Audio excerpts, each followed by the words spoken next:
আসসালামু আলাইকুম। দূর দূরান্ত থেকে যে আমার এই ভিডিওটি দেখছেন সবাইকে অসংখ্য ধন্যবাদ। আমি ফারহানা ইসলাম, মুনতাহার রান্নাঘরে সবাইকে স্বাগতম। আজকে কিন্তু আপনারা ভিডিওর থাম্বনেল দেখেই বুঝতে পেরেছেন যে আমি আপনাদেরকে ডিম ছাড়া আটা দিয়ে কেক তৈরি করে দেখাবো। হ্যাঁ বন্ধুরা, একদম ঠিক। আজকে আমি আপনাদেরকে ডিম ছাড়া আটা দিয়েই মজাদার একটি স্পঞ্জি কেক তৈরি করে দেখাবো। আটার এই কেকটি একবার মুখে দিলেই মিশে যাবে, এতটাই স্পঞ্জি হবে। কোনো ময়দা বা ডিমের ব্যবহার এখানে প্রয়োজন হবে না। তাই আটা দিয়ে কেক তৈরি করার জন্য ভিডিওটি কিন্তু স্কিপ না করে একদম শেষ পর্যন্ত দেখতে থাকুন। আর আপনারা যদি আমার চ্যানেল নতুন হয়ে থাকেন তাহলে আমার চ্যানেলকে লাইক এবং সাবস্ক্রাইব করে পাশে থাকা বেল বাটন অন করে দেবেন। এতে করে আমার চ্যানেলের নতুন নতুন ভিডিও আপনার কাছে সবার আগে পৌঁছে যাবে। তাহলে কথা না বাড়িয়ে চলুন কেক তৈরিতে চলে যাওয়া যাক। কেক তৈরির জন্য প্রথমে এখানে আমি একটি বাটির অর্ধেকটা পরিমাণ চিনি নিয়ে নিয়েছি। আমার চিনিটা একটু বড় বড়, তাই আমি এটাকে গুঁড়ো করে নেব। আপনারা চাইলে চিনির পরিবর্তে এখানে বাতাসা, গুড় বা মিশ্রিরও ব্যবহার করতে পারেন। এবার এই যে চিনিটা আমি নিয়েছিলাম এটাকে আমি গুঁড়ো করে নিয়েছি খুব ভালো করে। এটা দিয়ে দিচ্ছি। ওই বাটিরই আমি 3 ভাগের 1 ভাগ পরিমাণ তেল দিয়ে দিলাম। কেক তৈরির ক্ষেত্রে একটা জিনিস আপনারা অবশ্যই মাথায় রাখবেন যে আপনারা কেকের ভেতরে যা যা জিনিস ব্যবহার করবেন অবশ্যই তা কিন্তু একটি বাটি পরিমাপ করে দেওয়ার চেষ্টা করবেন। এবার আমি এইখানে যে বাটিটা নিয়েছিলাম তার হাফ বাটি পরিমাণ ক্যারামেল দিয়ে দিচ্ছি। এখানে আমি চিনির ক্যারামেল তৈরি করে নিয়েছিলাম। এই ক্যারামেলটা দিলে কেকের মধ্যে খুব সুন্দর একটা কালার চলে আসবে। আপনারা চাইলে কিন্তু এখানে গুঁড়ও ব্যবহার করতে পারেন। এবার আমি সবগুলো উপকরণকে প্রথমে খুব ভালোভাবে মিশিয়ে নেব যাতে চিনিটা গলে যায়। এবার এখানে আমি অল্প অল্প করে রুটি তৈরির যে আটা থাকে আমি কিন্তু ওই আটাটাই 1 বাটি পরিমাণ আটা দিচ্ছি। যে বাটিটা পরিমাপ করে দিয়েছিলাম ওই বাটিরই 1 বাটি পরিমাণ আমি আটা দিয়ে দিচ্ছি। এবার আমি হালকা করে একটু মিশিয়ে নেব। তারপরে ওই বাটিরই আমি 1 বাটি দুধ জাল করে ঠান্ডা করে নিয়েছি। এবার এই দুধটা আমি অল্প অল্প করে দেব। আমার এখানে সম্পূর্ণ দুধ কিন্তু লাগবে না। তো আমি আপনাদের দেখিয়ে দেব যে আমার কতটুকু পরিমাণ দুধ এখানে লেগেছিল।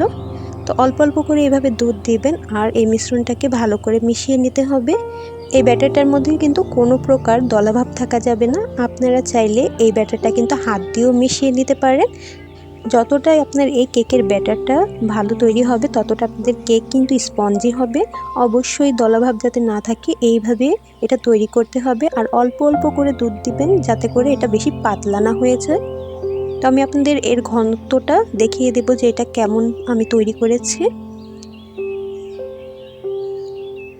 তো 4-5 মিনিটের মতো আমি এইভাবে হ্যান্ড বিটার দিয়ে বিট করার পরে এই যে এইভাবে উপরে উঠানোর পর যখন নিচে পড়বে দেখবেন নিচে পড়ার পরে কিন্তু মিশে যাচ্ছে মিশ্রণটা।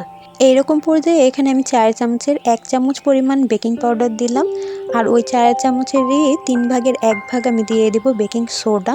যেহেতু আমি ডিম ব্যবহার করিনি তাই বেকিং পাউডারটা কিন্তু এখানে বেশি দিতে হবে। তো এবার আমি এখানে ফ্লেভারের জন্য 1 চামচ পরিমাণ ভ্যানিলা এসেন্স দিয়ে দিচ্ছি। আপনারা চাইলে এটা স্কিপ করতে পারেন, তবে দিলে কিন্তু খুব ভালো হয়। এবার সবগুলো উপকরণকে একটু ভালো করে আবার মিশিয়ে নেব। যতটা এটা ভালো করে আপনারা বিট করবেন ততই কিন্তু কেকটা স্পঞ্জি হবে। দেখুন এর মধ্যে কিন্তু কোনো প্রকার লাঞ্চ নেই, একদম সুন্দরভাবে এটা বিট হয়ে গেছে। আবারও আপনাদের কেকের ঘনত্বটা আমি একটু উপর থেকে ফেলে দেখিয়ে দিচ্ছি, এতে আপনাদের বুঝতে সুবিধা হবে। দেখুন উপর থেকে ফেললে কিন্তু নিচে মিশ্রণটা একদম মিশে যাবে, এই রকম পর্যায়ে রাখতে হবে, পাতলা করলে কিন্তু চলবে না। এবার আমি এই মিশ্রণটাকে 10 মিনিটের জন্য রেস্টে রেখে দেব। ফিরে এলাম 10 মিনিট পর। আমি এই মিশ্রণটাকে আবারও কিছুটা বিট করে নেব। এবার আমি আপনাদেরকে দেখিয়ে দিচ্ছি যে আমার আসলে কতটুক দুধ রয়ে গিয়েছিল। আমার কিন্তু 1 বাটি দুধ পুরোটা লাগেনি।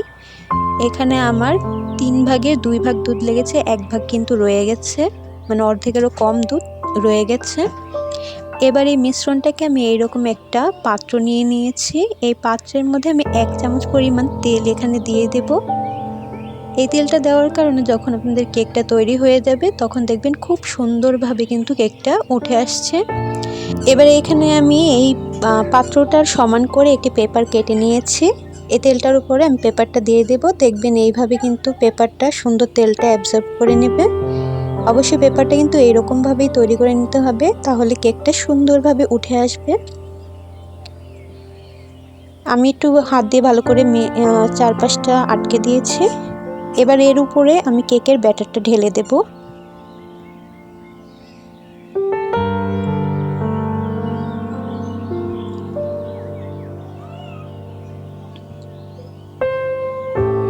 কেকের ব্যাটারটা ঢালার পরে আমি এই পাত্রটাকে এভাবে 3-4 বার করে ভালো করে ট্যাপ করে নেব। এতে করে কি হবে, এই মিশ্রণটার ভিতর যে বাতাসটা ঢুকেছে ওটা কিন্তু বের হয়ে যাবে।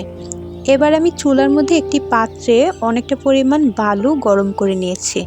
আপনারা কিন্তু চাইলে এখানে লবণও ব্যবহার করতে পারেন। তো হাত দিয়ে আমি একটু দেখে নিলাম বালুটা কিন্তু সুন্দরভাবে গরম হয়েছে। এবার এর মধ্যে একটি স্ট্যানার বসিয়ে দিলাম। এর মধ্যে আমি যে কেকের মিশ্রণটা রেখেছিলাম ওই পাত্রটা একটু সাবধানে বসিয়ে দেব। তো এভাবে বসানোর পরে আমি একটি ঢাকনা দিয়ে এটাকে ভালো করে ঢেকে দেব, যাতে করে কোনো বাতাস এর মধ্যে প্রবেশ না করে।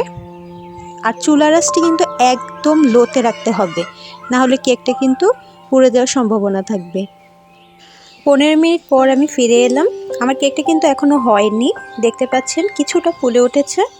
এবার এই পর্যায়ে এখানে আমি কিছুটা কিশমিশ দিয়ে একটু ডেকোরেট করে নিচ্ছি, কারণ আমার কেকের মধ্যে বাদাম ভালো লাগে না। তো আপনারা চাইলে এই পর্যায়ে বাদাম উপর থেকে দিতে পারেন, তারপর টুটি ফুটি দিয়ে এটাকে ডেকোরেট করতে পারেন আপনাদের পছন্দ অনুযায়ী। তো আমি এইভাবে একটু ডেকোরেট করে আবার ঢাকনা দিয়ে ঢেকে রেখে দেব 10 থেকে 15 মিনিটের জন্য। তো 15 মিনিট পরে আমি আবার ফিরে এলাম। দেখুন এই পর্যায়ে কিন্তু আমার কেকটা একদম সম্পূর্ণভাবে তৈরি হয়ে গেছে। আপনারা কিন্তু কালারটা দেখে বুঝতে পারছেন কতটা সুন্দর একটা কালার চলে এসেছে। এটা শুধুমাত্র ক্যারামেলটা ব্যবহার করার কারণে। এবার একটি কাঠি দিয়ে আমি কেকের ভেতরে এভাবে ঢুকিয়ে দেখিয়ে দিচ্ছি যে কাঠিটা যদি এভাবে পরিষ্কারভাবে বের হয়ে আসে তাহলে বুঝতে হবে কেকটা আপনার তৈরি হয়ে গেছে। তো এবার এটাকে আমি একদম ভালো করে ঠান্ডা করে নিয়েছি। অবশ্যই ঠান্ডা করে তারপরে আপনারা কেকটা বের করবেন। এবার আমি একটি ছুরির সাহায্যে এই কেকটাকে চারপাশ থেকে একটু ছাড়িয়ে নিচ্ছি। তারপরে হাতের সাহায্যে একটু উল্টে এটাকে বের করে নেব। দেখুন একদম সুন্দরভাবে তৈরি হয়ে গেছে। তো নিচের পেপারটাকে আমি আস্তে আস্তে সরিয়ে নেব, যেহেতু এখানে আমি তেলের ব্যবহার করেছি। পেপারটা কিন্তু খুব সুন্দরভাবেই উঠে আসবে, আর আমার কেকটা কিন্তু ভেঙে যাবে না, আপনারা দেখেই বুঝতে পারবেন। এটা দেখতে যতটা সুন্দর হয়েছে খেতে কিন্তু ততটাই মজাদার হয়েছিল। আর আমরা সবাই জানি ময়দার মধ্যে কিন্তু কোনো প্রকার পুষ্টি নেই, আটার মধ্যে কার্বোহাইড্রেট আছে। তাই আমরা চাইলে কিন্তু এভাবে আটা দিয়েও কেক তৈরি করে খেতে পারি। আপনাদের সাথে কিন্তু একদম সহজভাবে আমি এই ডিম ছাড়া আটার কেক তৈরি করে দেখিয়ে দিলাম। আশা করছি আপনাদের কিন্তু এই ভিডিওটা অনেক ভালো লেগেছে। তো কেকটা কিন্তু আপনারা দেখে বুঝতেই পারছেন যে কালারটা কতটা সুন্দর এসেছে।